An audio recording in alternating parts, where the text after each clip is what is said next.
Abasa Ewana Triple Sports Arena kabisa twari twaraburanye twe tumaze iminsi duherukana muri kimwe cy'umunani cya World Cup. Muri iyi minsi no kuganira kuri World Cup. Noneho twe tumaze iminsi ari show ariko noneho bisa nkaho bigeze ku musozo. Nkaho bigeze ku musozo kuko ubu turi ku itariki 18. Ku itariki 19 ku munsi w'ejo haraba final ya World Cup hano hirya mu gihugu cya Amerika. Izaba ku munsi w'ejo ku isaha y'isa 3 z'ijoro. Spain versus Argentina, Messi versus Lamine Yamal. Umwe ni imyaka 39 undi ni imyaka 19. Ni match izabera kuri stade bita New Jersey Stadium muri East Rutherford. Ubwo ni mu regions yo muri icyo gihugu cya Amerika. Guti byifashe gute rero ewana, twaherukanaga kimwe cy'umunani dusesengura tugenda nabahaye predictions za kimwe cya kane.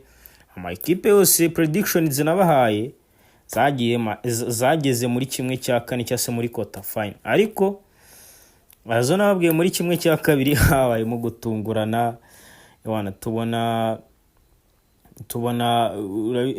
Tubona iyo bita England muri kimwe cya kabiri. Nabwiraga ati igera muri kimwe cya kabiri gahora na Argentine tayari wo bita Messi arataha. Ndio zengana n'abashuti banje ejo ndi bambwira ati wowe ewana equipe wayiteye equipe urimo gufana arimo kuzitera umwaka.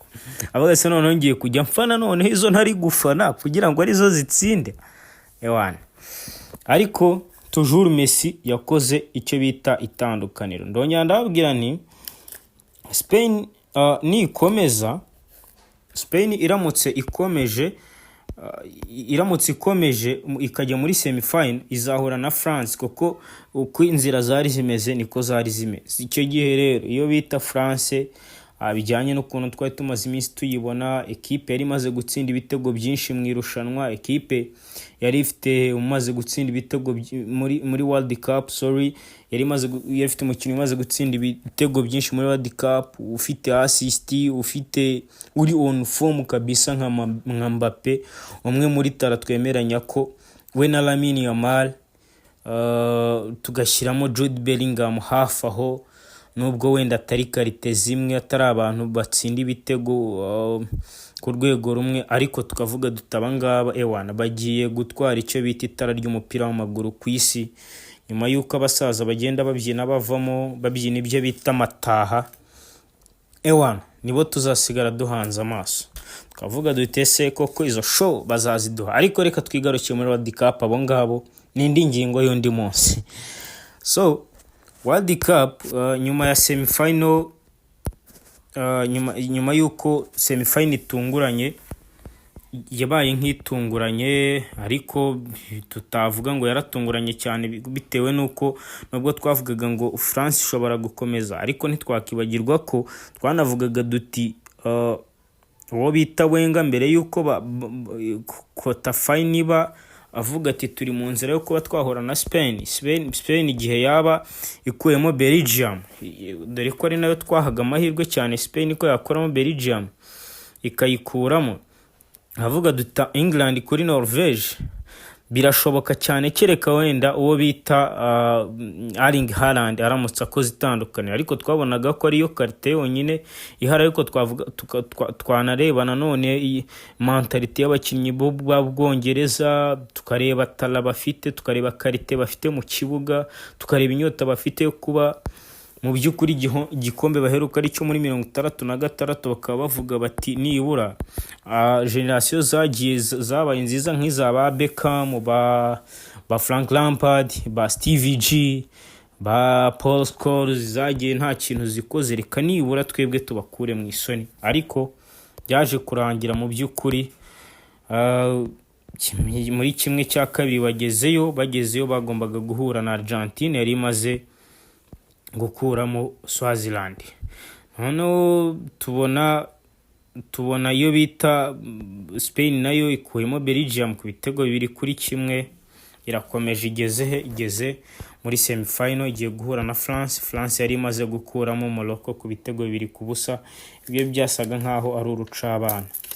So iyo bita Spain ikigera muri kimwe cya kabiri twaduti France hariya ntabwo wayicika. Nta kuntu watubwira yuko Mbappe ari kuri atake, inyuma ye hari Dembele, iburyo hagiye guca uwo bita Michael Olise, ibumoso hagaca Barikora cyangwa Desire Doué, bijyanye n'uwo umutoza Didier Deschamps yaha amahirwe. Utubwire yuko mu by'ukuri Spain idafite umwataka typical number 9, koko nubwo bwose Spain tubona yatakisha uwo bita Mikel Oyarzabal ntago ari typical number 9. Avuga duti mu by'ukuri Spain nubwo yagiye izamuka iri mu makipe yarageze muri kimwe cya kane, nta match nimwe iratsindwa kuva mu matsinda, ariko mu by'ukuri gutsinda nko mu knockout stages twagiye tubibona ko umukino barawubaka, possession, kwiharira umupira, bagakina ya tic-tac yabo, ariko ukabona ko kubona igitego biragoye cyane. Muri uko rero twabonaga ko bigoye, tukareba defense yabo yo bita Emerick Laporte ndetse na Pau Kubarisi, tukavuga duti iyi defense mu by'ukuri ntago ifite ubushobozi bwo kuba yahagarika iriya attack yari imeze neza muri iki gikombe cy'isi ya Mbappe, Michael Olise ndetse na Dembele. Ya Desire Doué hafi aho, twareba karite ziri kuri bench. France yari ya equipe ishobora gukuramo Dembele igafite ishyiramo Ryan Cherki, umwe mu bakinnyi beza b'abarecuperateri ikipe ya City bakoze saison nziza. Twareba ko ishobora gukuramo Doué ibumoso igashyiramo Barikora, cyangwa se ikabahinduranya, umwe ikamushyira iburyo bita Olise ikamuzana ibumoso, cyangwa se ikabihindura ikavana Dembele inyuma ya Mbappe ikamushyira iburyo, hanyuma uwo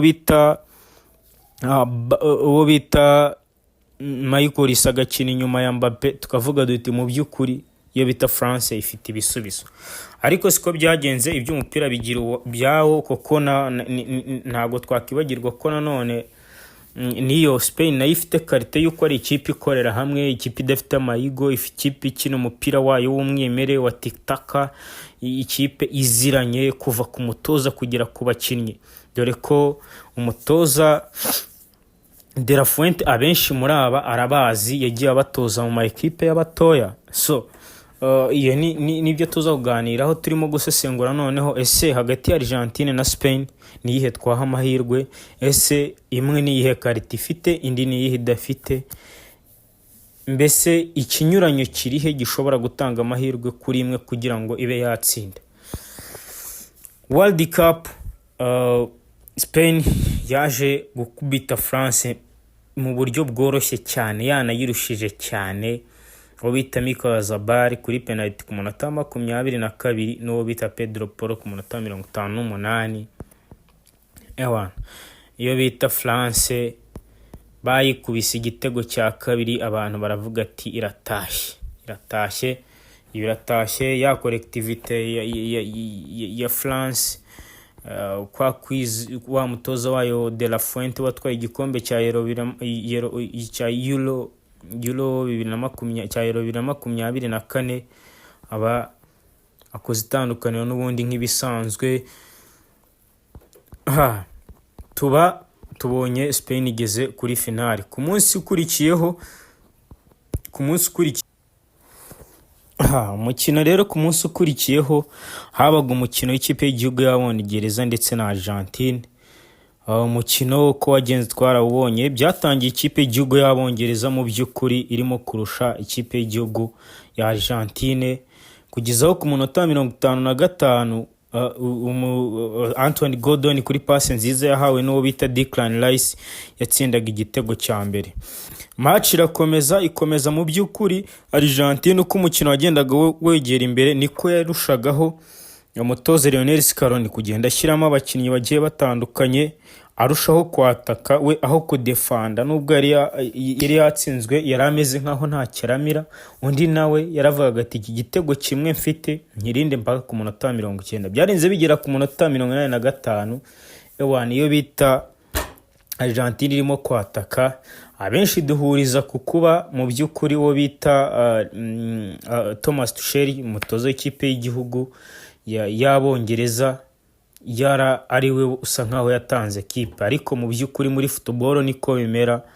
Intsinzwi iva mu makosa, intsinzi ikaba mu gufata imyanzuro mizima.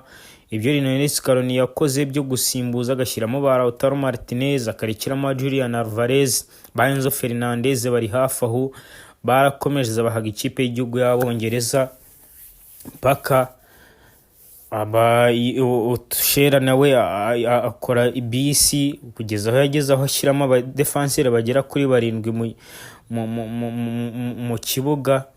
Mu by'ukuri agikuramo uwo bita Anthony Gordon, tukabona ashyizemo Ezri Konsa, tukabona akuyemo ba Declan Rice, tukabona harimo ba Dan Burn, ba John Stones baracyarimo, ba Nico O'Reilly barimo, twahise ba Makigehe barimo. Twabonye ko mu by'ukuri arimo kudefanda, ariko kudefanda Messi ntabwo byari byoroshye. Abita Messi nyuma yo kubona yuko adashobora kwatakira muri box y'Abongereza, mu by'ukuri bamuziritse, yahisemo kugerageza uburyo bwo gukereye uburyo ikipe irimo kukwataka ubushobora gukora amakosa, bushobora kurenza baro hakavamo corner, hakavamo maswat pieces, bishobora kukwataka ukagira abo ukorera amakosa inyuma y'urubuga rw'amahina cyangwa se mu rubuga rw'amahina hakaba haboneka izo kufura cyangwa se penalty.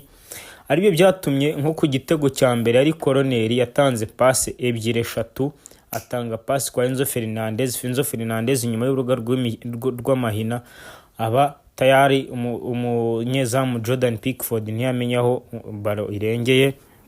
Igitego cya kabiri nacyo ari corner, aha baro wo bita ndumva ari De Paul niba nibuka neza, De Paul agarurira Messi wo bita Jadon Spence yari yananiwe cyane ari kugenda yivunikishwa, aho kumwegera bakomeza kumuha ama espace. Amwe mu makosa abakinnyi b'Abongereza bakoze, tayari barayizamuye ku mutwe wo bita Lautaro Martinez ku munota 90 ngira ngo bongeyeho inyongera, tayari match birangiye gutyo.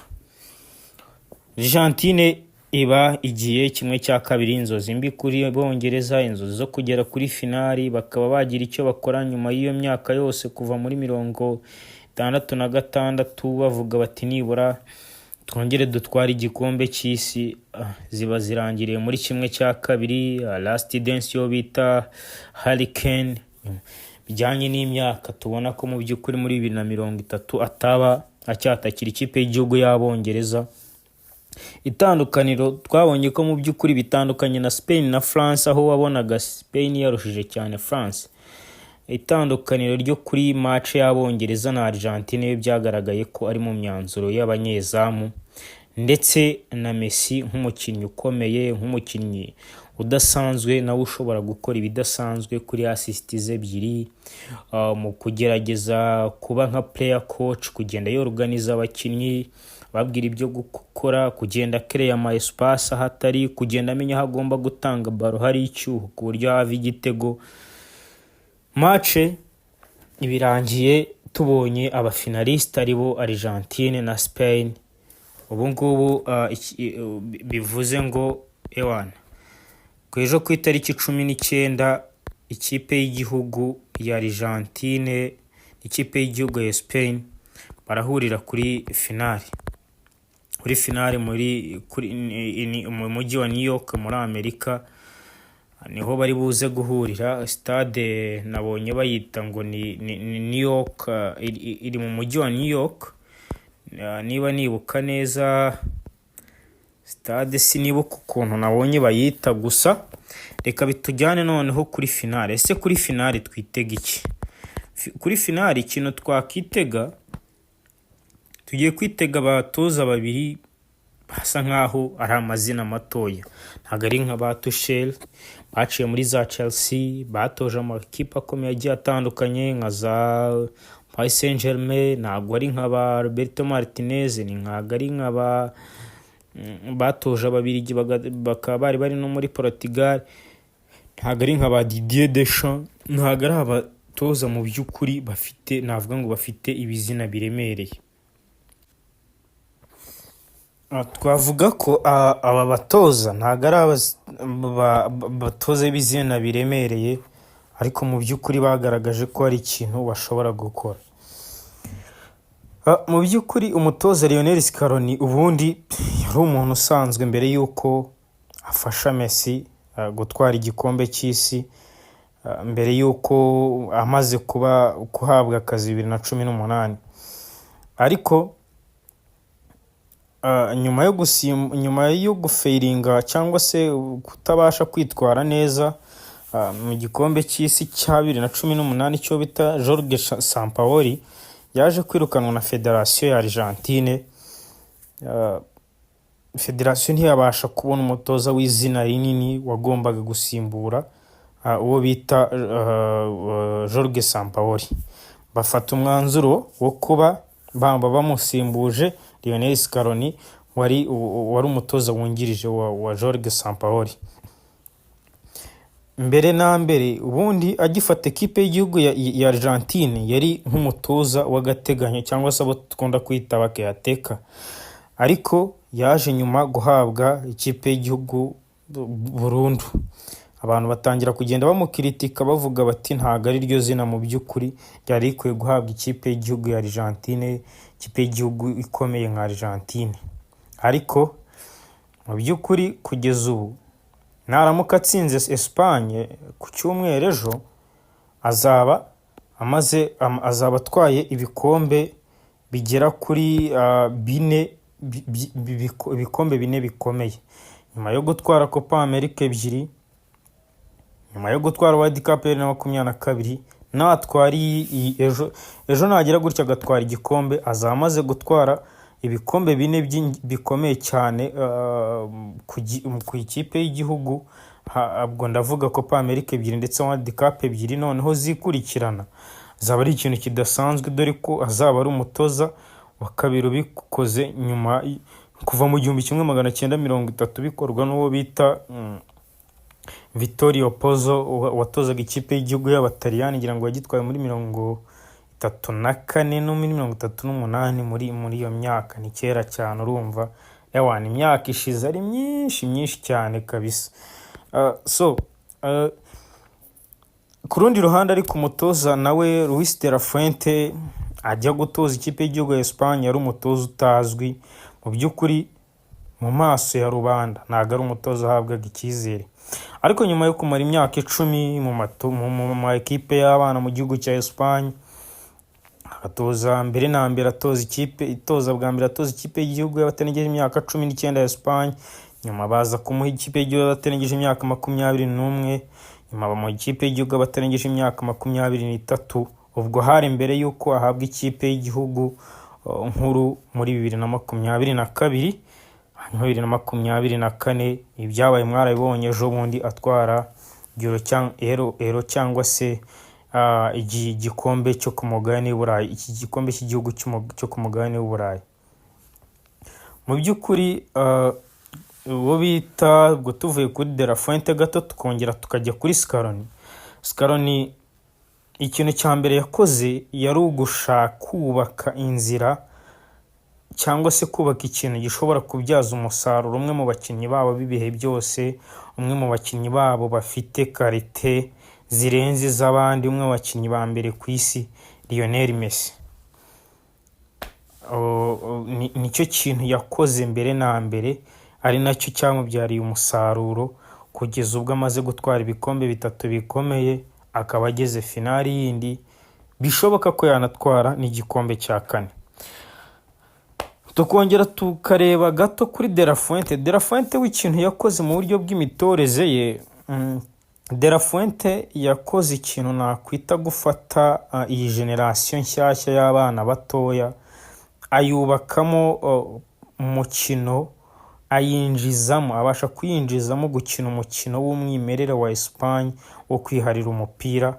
Biramuhira nyuma y'uko rubanda batabonaga ko, cyangwa se abaturage ba Espagne babonaga ko adashobora gusucceedinga bijyanye na CV ye, ariko mu by'ukuri byaramufashije kugira abakinnyi badafite iyo ego cyangwa se badafite ako kantu wo kwiyumva. Byabafashije gukorera hamwe, bagashaka bakareba iki kipe ikeneye atari icy'umuntu ku giti cye, ndetse no kuba bakoresha ibitekerezo byabo, ahubwo bakubaha umutoza ibyo ashaka dore ko uyu mutoza ari wa muntu ushobora gufata Pedri akamwicaza agashyiramo bita Fabian Ruiz kandi ntihagire umugisha impaka, kuko icyo cyizere akifitemo. Bari abana bose arabazi kuva ari batoya, bijyanye n'urwo rugendo rwe twagiye ducamo, ariko nanone bijyanye n'uko noneho amaze no kumvisha Abespanyol ko ashobora gukoresha abana batoya nk'aba Oyarzabal, abana batoya nk'aba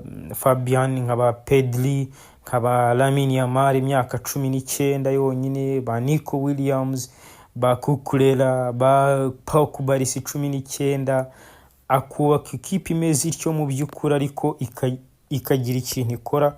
Byatanze icyizere ku ba Espanyol ko mu by'ukuri bakwiriye kumugirira icyizere, ndetse bimufasha no kwimpozinga ideas ze. So gusa nanone hari ikintu navuga ko ahangaha gishobora kuzatanga itandukaniro. Uzatanga itandukaniro ni ikipe ishobora